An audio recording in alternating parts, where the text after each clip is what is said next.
हरिबोधिनी एकादशी, जिसे देवोत्थान या प्रबोधिनी एकादशी भी कहा जाता है, कार्तिक शुक्ल पक्ष की वह पवित्र तिथि है जब भगवान विष्णु 4 महीने की योग निद्रा से जागते हैं। इस दिन तुलसी विष्णु विवाह भी संपन्न होता है और सभी शुभ कार्यों की पुनः शुरुआत होती है। इस वीडियो में आप जानेंगे हरिबोधिनी एकादशी का इतिहास, पौराणिक कथा, भगवान विष्णु का जागरण, तुलसी विष्णु विवाह की कहानी, चातुर्मास का रहस्य, इस व्रत के महाज्ञान, चमत्कार और लाभ, क्यों मिलता है अश्वमेध यज्ञ के समान फल, हर घर में तुलसी क्यों अनिवार्य है। यह कथा आपके जीवन में शांति, समृद्धि, सौभाग्य और सकारात्मक ऊर्जा लाएगी। त्रेता युग का समय था। संपूर्ण ब्रह्मांड एक विचित्र स्थिति से गुजर रहा था। जहां देवता असहाय थे, वहीं असुरों का प्रभाव दिन प्रतिदिन बढ़ता जा रहा था। उस समय मार्गदर्शन और सुरक्षा के परम आश्रय भगवान विष्णु क्षीर सागर में 4 महीनों की योग निद्रा में थे।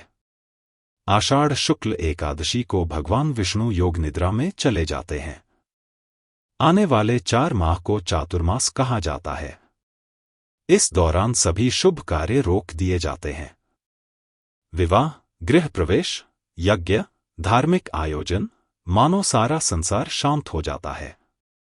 देवतागण एकत्र होकर अत्यंत चिंतित होकर कहने लगे, प्रभु विष्णु सो रहे हैं और असुरों का आतंक बढ़ता जा रहा है।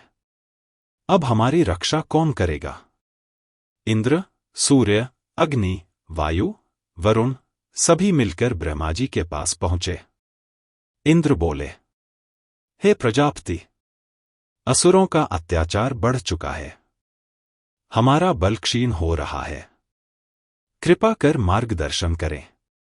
ब्रह्मा जी मुस्कुराए और बोले, देवों, धैर्य रखो।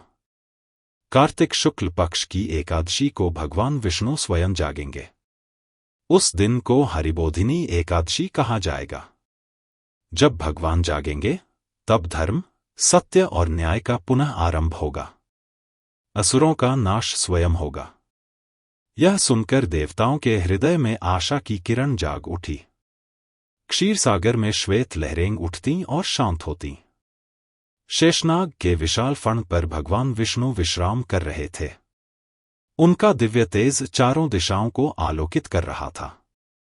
धरती पर मनुष्य भी विवाह, पूजा, पितृकार्य और महामंगल कर्म रोक चुके थे। सबको प्रतीक्षा थी, कब भगवान जागेंगे, कब पुनः शुभ समय लौटेगा।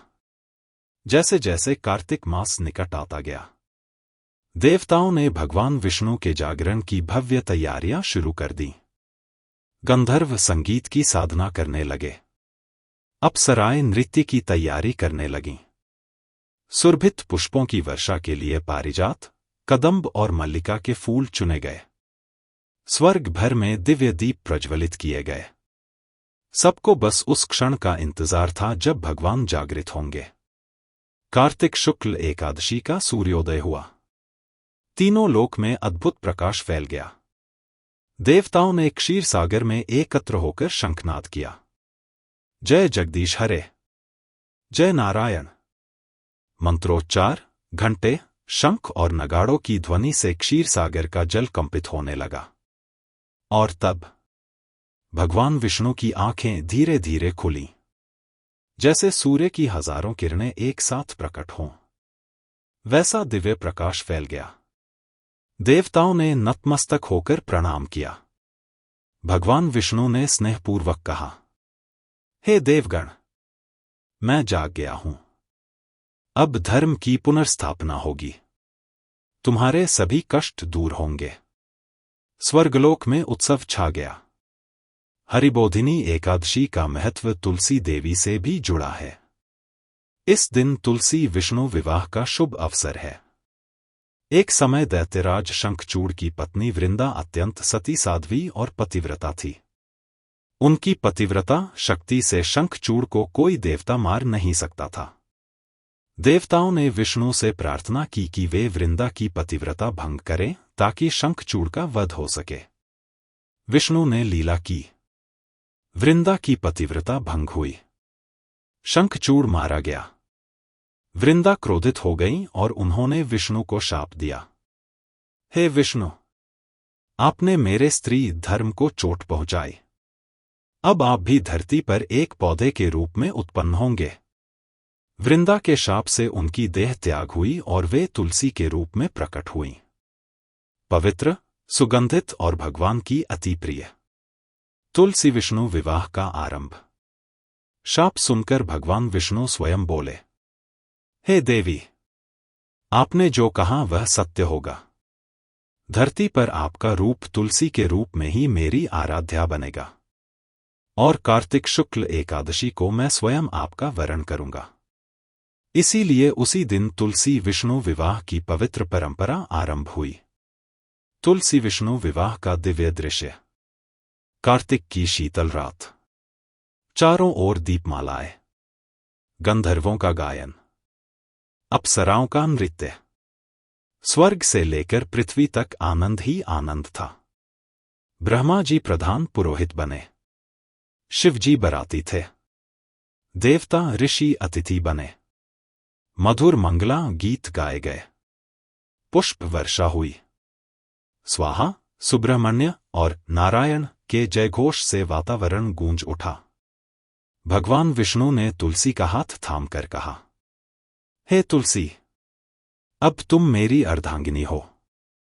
जिस घर में तुम्हारा वास होगा, वहां लक्ष्मी, धन, सुख और शांति कभी कम नहीं होगी। इसके बाद से तुलसी को मां का दर्जा मिला।